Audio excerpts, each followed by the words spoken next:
Փորձել եմ իմ հրապարակման մեջ ամբողջ ինֆորմացիան տեղավորել, այն ինֆորմացիան, որ հիմա ունենք, փաստա ու բարձրաբանման կարիք ունի, իսկ այդ փոքր մանրամասները, որոնք որ հենց վաճառողների հետ են կապված, իմաստ չտեսա ես դնել հրապարակման մեջ, բայց այսպես կարող եմ բարձրաբանել, իրականում մոտ 1 ամիս կլինի շուտով, ինչ մեր պատվերները չեն հասնում արդեն Ռուսաստանի պատվիրատուներին, այսինքն ճանապարհին են մնացել, ինչի արդյունքում պատվիրատուները հրաժարվում են այդ պատվերներից, իսկ երբ որ պատվիրատուները հրաժարվում են, կան լոգիստիկ ծախսեր, որոնք վճարում է վաճառողը, այսինքն մենք մինչև 3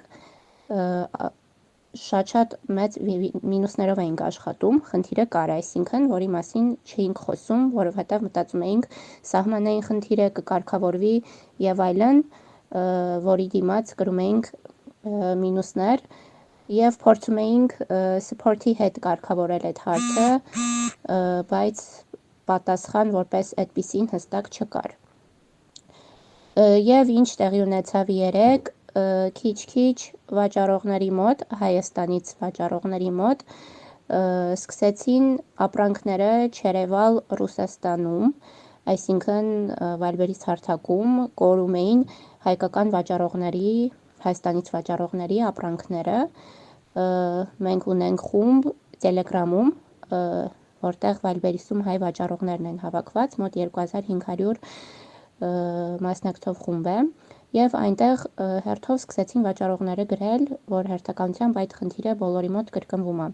իսկ երեկոյան արդեն խնդիրը համատարած էր, այսինքն անխտիր բոլորի մոտ ապրանքները չէին երևում։ Միանշանակ փորձեցինք ինչ-որ ելք գտնել, ճշտումներ կատարել support-ի հետ, բայց ոչ մի պատասխան չէինք ստանում, շատ տարօրինակ է իրականում, որովհետև ոչ մի զգուշացում չի եղել, մեզ տեղյակ չեն պահել, որ ինչ-որ խնդիր կար առաջանա, որ մենք պատրաստ լինենք, փաստաթղթերի հետ կապված, որ գրել եք, որ խնդիրներ են առաջացել, ինչ որ բարձրաբանում որպես տալիս է ընկերությունը,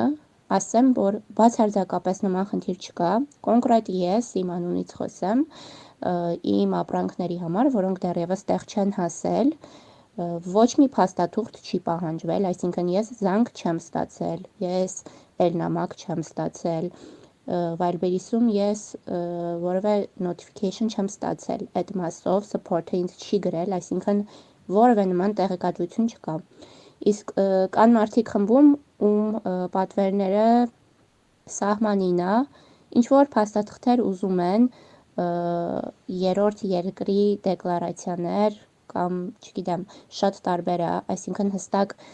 բան չկա, նույնիսկ այդ թղթերը ներկայացնելու դեպքում ապրանքները չեն շարժվում, այսինքն այնպես չի, որ ինչ-որ մենք դեկլարացիա հիմնավորում ներկայացրեցինք, շարժվելու են այդ պատվերները, ոչ, այսինքն դա ուղղակի թռուցիկ պատասխան է, ինչ-որ խնդիր կա, որի մասին տեղյակ չենք եւ շատ կուզեինք բարձրաբանում, որովհետեւ հիմնականում փոքր բիզնեսներ են, մարդիկ, ովքեր, այսպես ասած, ամսական աշխատավարձով ապրող մարդիկ, ովքեր հույսները դրել էին միայն Viber-ի վրա, ես կոնկրետ իմ անունից չեմ խոսում, ես որպես բիզնեսմեն խոսում եմ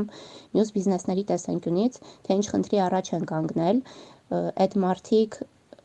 անհանգիստ ուզում են հասկանալ ինչ է լինելու, որովհետև պատրաստ չեն, եթե օրինակ պատրաստ լինեին, իրենք ուրիշ վաճառքի ուղի կփնտրեին, կաշխատեին դրա վրա, որովհետև դրա համար եւ ժամանակ է պետք, եւ ռեսուրս է պետք, այսինքն գումար պիտի հավաքեին, ժամանակ պիտի տրամադրեին, բայց դա չի եղել։ Հիմա մենք ընդհանրապես ուզում ենք հասկանալ, արդյոք սա ժամանակավոր խնդիր է։ Նաև ուզում ենք հասկանալ ինչ խնդիր է, ինչ կարող ենք մենք անել, ինչ է կախված մեզնից, որովհետև մենք շատ մեծ աշխատանք ենք տարել, չգիտեմ տեղյակ եք թե չէ, առհասարակ Viber-ի գրանցվելու, այնտեղ, չգիտեմ, սերտիֆիկատ, մարկիրովկա, ապրանքը ձեռք բերելու, ստեղծելու, փաթեթավորելու, այդ ամեն ինչը աշխատանք է, ուզում ենք հասկանանք հետագան այս անորոշությունը շատ-շատ վատ է։